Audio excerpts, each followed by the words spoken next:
Hi everyone, it's Vacha here for recordingstudio9.com. Thanks for joining me again.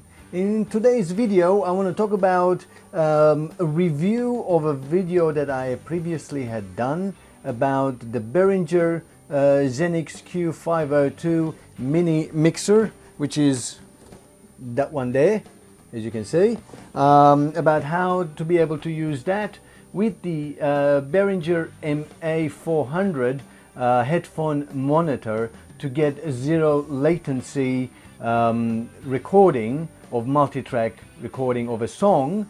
And just recently I have been noted by one of my subscribers, and I have to thank him for that, that it is possible to get zero latency with the Q502 mixer without the MA400. So in this video I will show you very quickly how that is done.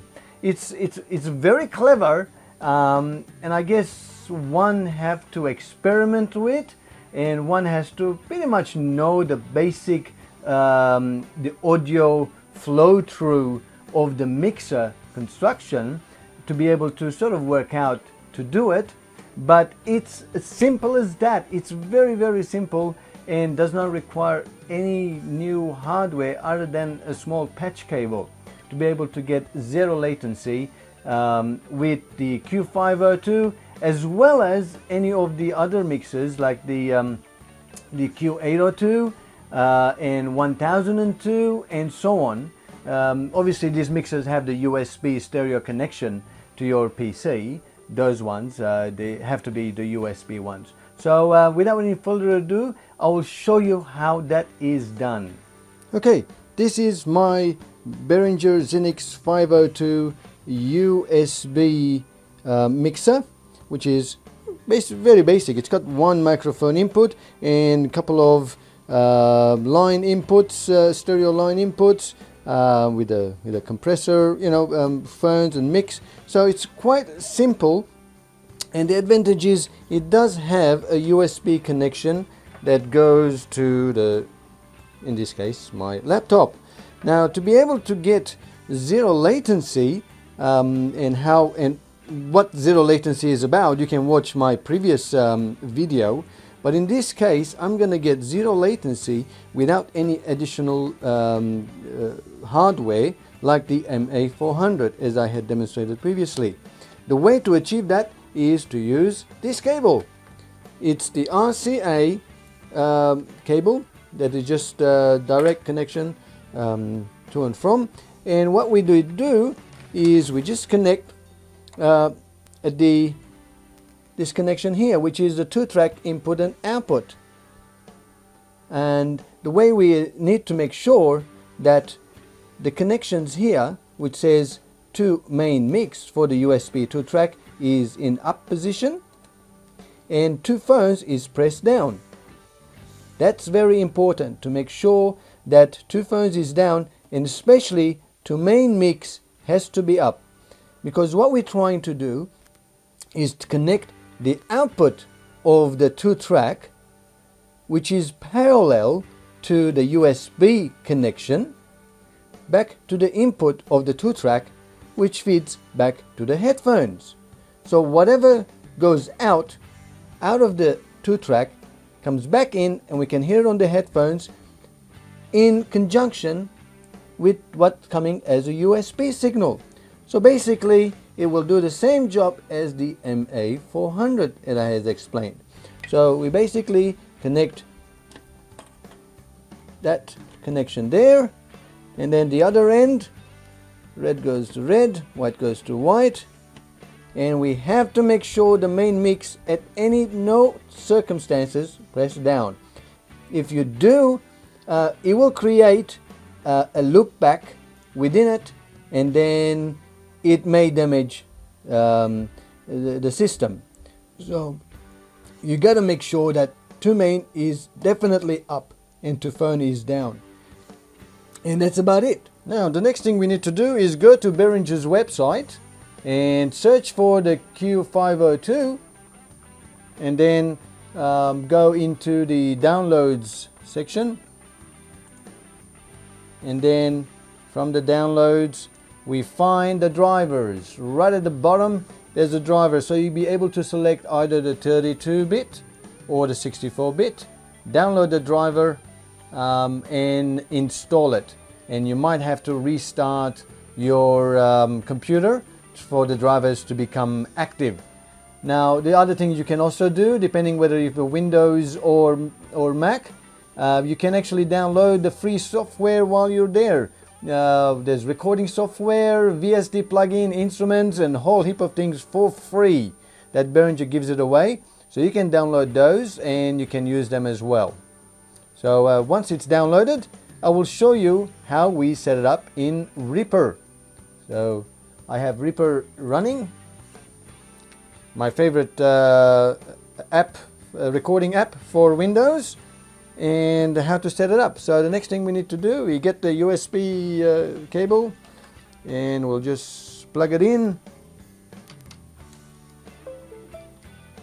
and once it's plugged in, we go into options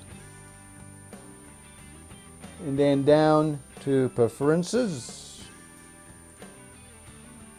and over here you select the ASIO driver, and well, mine is already selected, so, and the next thing is select the Behringer USB audio, and it's done. So you got input 1 and 2 and output 1 and 2, which is a stereo signal to and from the mixer which is sitting there. As in my previous video, I'm going to put my tie clip microphone inside between my headphone and my ear, so you'll be able to hear exactly what I'm going to be hearing inside my headphones. So here we go. Might be a little bit muffled, but I'm sure you'll be able to hear it. So I'm going to turn the microphone. Here we go. I've got the microphone turned up and it's all ready. What you're hearing now is exactly what I'm hearing in my headphones. So you know, zero latency. I can talk and I'm getting no latency, obviously because I'm hearing exactly hardware routed by the RCA cable. So let's add a track in Reaper and then record a track, and then we're gonna play that track back and add a second track, and then hear them together, and we might add a third track and so on. So you'll be able to see how we can do multiple track recording without any delay of what we listening back, the backing tracks. Here we go. Added a new track, we'll record, the signal level is going up, it's all good. So here we go.